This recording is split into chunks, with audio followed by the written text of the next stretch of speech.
Welcome, I'm Mom, and today I'm going to share with you two trash to treasure DIYs and make two rustic modern farmhouse items for everyday use as well as decor, a bushel basket and a honey pot. Let's begin. So I'm going to start this project with this bucket or a food container. It's a plastic food container. I can use it as a pot. So the next thing, I'm going to take these cardboard pieces that I've cut, or you can use popsicle sticks for the same thing. Basically they are about an inch wide and they are of the height that sits just below the rim and it's till the base. So I have cut multiple of them, so depending on how much do I need. Now one can use double-sided tape or one can use glue gun. So I'm taking this tape and winding it around it. It has to go the whole length like this. Or what you can do is you can take a paper tape and keeping the sticky side out, fold it such that the sticky sides are out on both the sides, and then it functions like a double-sided tape. And I'm going to place it, stick it all like this,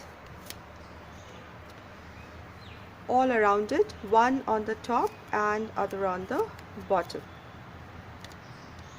Okay, a little more. So now I'm just going to stick it right like this. Now as I stick, I'm going to make sure that it is adjoining in the bottom and there is a slight gap on the top, so it fits in like this. Spill some water, so it doesn't matter. So either you use glue gun for this or you use double-sided tape. And because I'm going to secure this whole thing with some rope later on, so there is no risk of this thing coming out at all.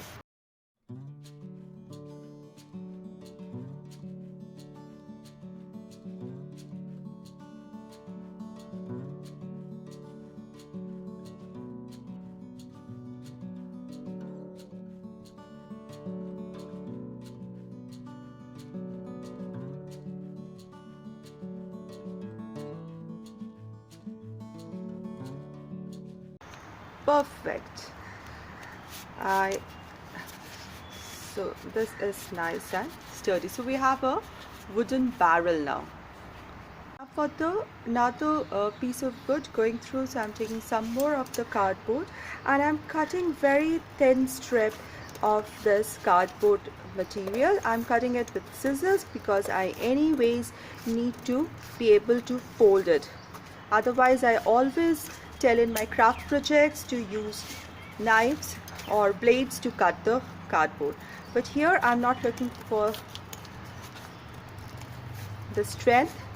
I rather need to curve this, therefore I'm using scissors to cut this cardboard. So I'm cutting like a thin ribbon kind of thing out.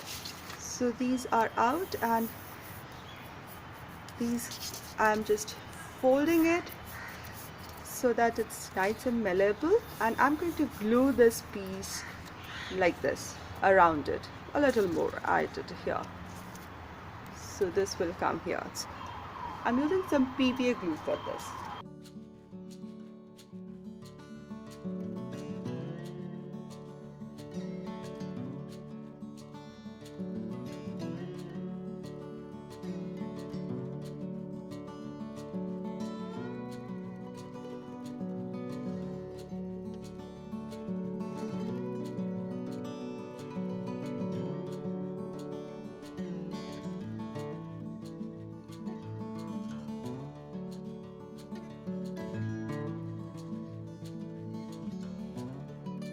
That was 1 inch below, so similarly here I come and here it is 1 inch below. This is the excess part, you can tear it up and here we have it, and this one I can join it here. So it's just slipping off. Just to hold everything together and to prevent it from slipping off any further, I'm just using some paper tape. This is a thin paper tape, therefore it would be like, it will not affect the looks.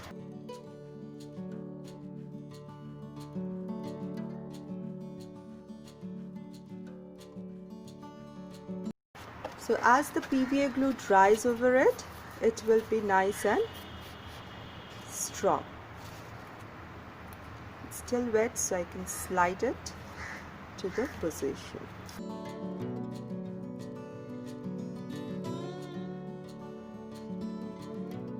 So let this whole thing dry. This, when we paint, will get hidden, so we need not bother about removing it at all. I am so excited to share that today's video is part of the Farmhouse DIY Collab Hop, and this collab hop is being hosted by Sonja from Domestic Diva DIY. I'll put link to her channel in the description box below. As this is a hop, there are a total of 5 different channels with their rustic farmhouse DIYs today. So after you have watched my video, please go to my description box and you will find the link to the next channel. Watch her video and again go on to the next video until you have finished all the 5 videos in the hop and you come back to my channel. Coming back to the DIY, obviously the next step is going to be painting it, and I'm using chalk paint. I took a piece of sponge and I'm applying this white base coat over this. Now I made sure that I'm using a sponge for this and not a brush, because sponge gives that granular texture which really looks very nice in the finished product. So I'm using a piece of sponge, and if you have noticed, this is just a piece of sponge that I've torn away from an old upholstery sponge that was there. I tend to use everything that I find at home. Now you can use sponge applicators for this, you can use spray paint. I somehow personally don't like spray paints because I feel that they release all these chemicals in the air and it's a lot of waste of paint. So that's very personal opinion. I prefer to use brush or sponge wherever needed. So I'm just using a piece of sponge. Just because you don't have a sponge applicator, that shouldn't stop you from painting. So I'm using chalk paint. If you don't have chalk paint, there's an alternative to that as well. Take any paint that you have at home and mix some amount of dry powder. Yes, dry powder can be soda bicarbonate, or it can be something like corn flour or chalk powder. You can take any of this and mix it with paint and get your chalk paint to the consistency that you like. Some people at this point even add pigment to their chalk paints. So I'm just starting with the base white color because still I'm thinking how to go about it. So I use this paint and go to all corners, nooks, crevices, everywhere and apply this paint. I made sure that there was this even colored cardboard all over this basket so that the final product looks even and unified, and therefore it will give it a whitewashed wood kind of feel. That was the reason why I kept the brown cardboard sides and the same color cardboards everywhere. Now once the whitewashed is done, all the tape that was there, everything will get hidden. It will look one unified piece, finished neatly.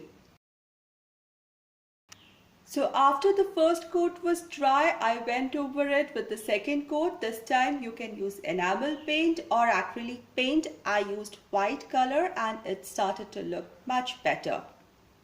Next I'll mix some acrylic color, little blue, little green with some black and little white to get this shade. And I'm using this over the bands, the 2 bands on the top and the bottom. Now you can use your own imagination and paint this whole bushel basket in any form that you like to give it the rustic look or the modern look or the farmhouse look, the way you want it. I wanted to highlight these bands and the crevices, so I'll go ahead and do the bands. Little heavy-handed at places, a little lopsided. I mean, if you are a little imperfect, it's okay. After all, it's a handmade object and it shows through when it's not just picture crisp picture perfect thing that gives that handmade look a real beauty. So after I do the two bands, then I'll dilute my paint slightly and I'll go into the crevices in between each planks of wood. My wood, cardboard, okay. In between these cardboards or in between these planks, there are these gaps, and I'll go over them, go inside them using some of the same shade paint, which is slightly diluted with water so that it goes till the very inside. And then with my finger, you watching me smudge it. I'm smudging these so that it looks a rustic, little old and used bushel basket. So I'll do this on each and every portion of the gaps in this basket. Now once this is done, I'm using the brush to make some more shading near the bands on the top rim, just below the bands, because that's where the shading is more prominent in an old object. So just below the bands, I'll just go like a dry brushing thing, just empty my brush there, as well as on the bottom. I'll go a little heavy-handed when I'm at the bottom, and at the same time I'm smudging it, so there are no demarcated brush strokes. It's smudged, it's like old, vintage, used, rustic, and because of the colors, modern, and because of the content, the object, it's farmhouse chic. Sometime back I had these labels printed out for my craft work, and I think this particular label with something like herb written on it is going to go very well with my bushel basket. So I'm going to cut it out using fine pair of scissors as close as possible to the pattern. I will just leave the herbs on it and the wordings on it, and then taking some decoupage glue. If you don't have decoupage glue, use 1 part PVA glue and 1 part water, mix it and use it as a decoupage glue. I'll apply it over the neat portion of my basket and just smoothen out the label from inside out. I smooth it out, and then I also apply a coat of the glue on top of the label. Once this is dry, I'm going to take some black acrylic paint and a brush and extend the pattern a little more, make some more pattern over it. This will define my label further, and it will look bigger and it will look beautiful. It will look part of the basket itself. It will look as if it was there from the very beginning. The basket was there and not just glued on top of it right now. And it will also give it a little French farmhouse chic vibes.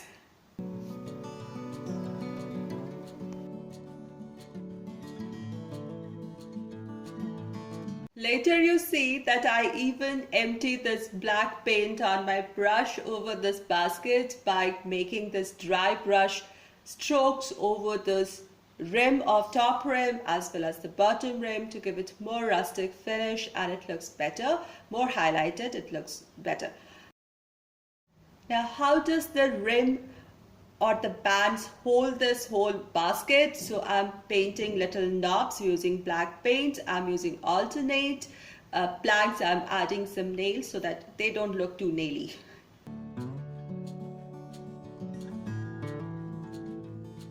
So my bushel basket is ready for use as well as decor. Now one can use it for keeping fruits, vegetables, your fresh produce, or keep to stack your towels in it, or use it as a container in any form in your home and for your decor as well, or even you can use it as a planter. Place any pot inside and it's ready to go. I like it. What about you?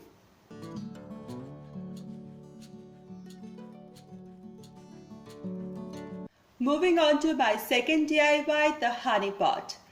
Now I had this plastic container whose lid just got broken, so I cannot use it to store things anymore. So I decided to turn it into something like a vase and give it the look of a ceramic honey pot. So the first thing, I'm using some paint and applying it using a sponge. I told you before my reason for using sponge for this base coat. Now there's an added reason for using a sponge here because of that speckled granular look that the sponge will give. It will also start to look like vintage pottery.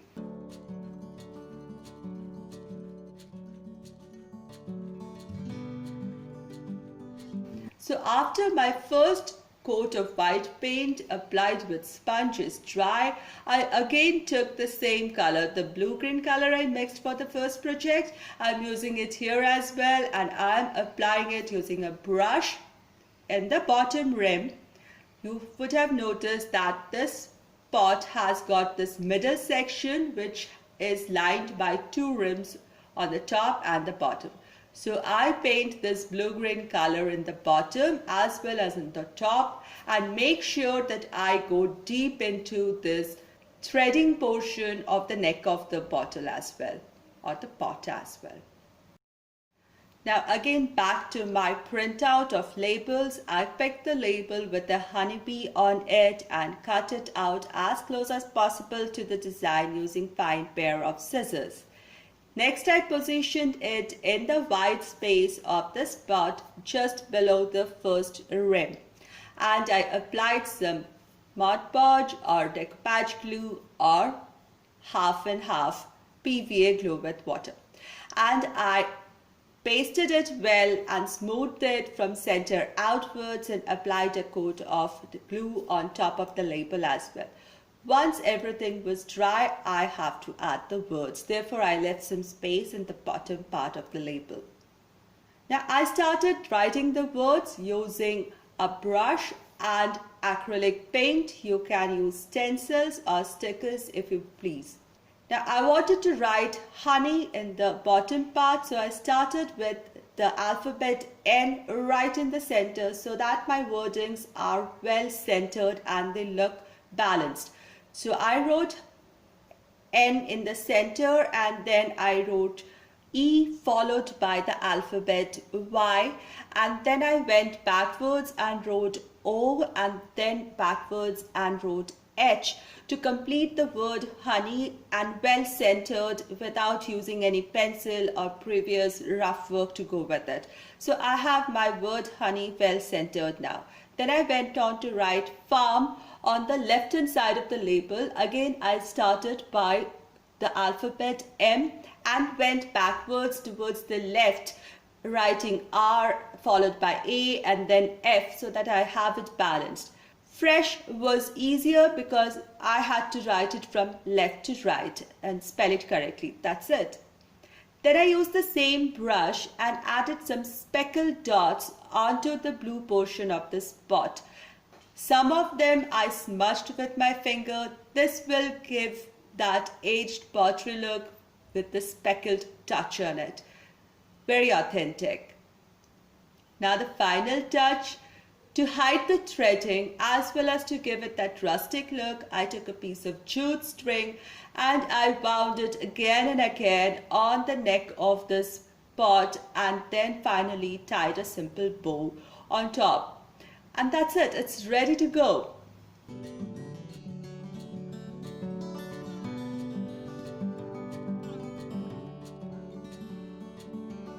I love how my honey pot turned out. It looks so farmhouse chic. If you don't shy away from using colors, I think you will like it too. It looks like ceramic, has the words of farmhouse with the jute twine and a ceramic look. It's perfect to be used as a vase or a vase, or to hold things in it and will look good. If you like my today's DIY, please give this video a thumbs up, share this video, and if you're new here coming from the hub or just stopping by, if you love the content, please subscribe. Please go on to the next video under the hub, and I'll see you soon in my next DIY video. Until then, stay positive, be creative, and be happy. Thank you, everybody.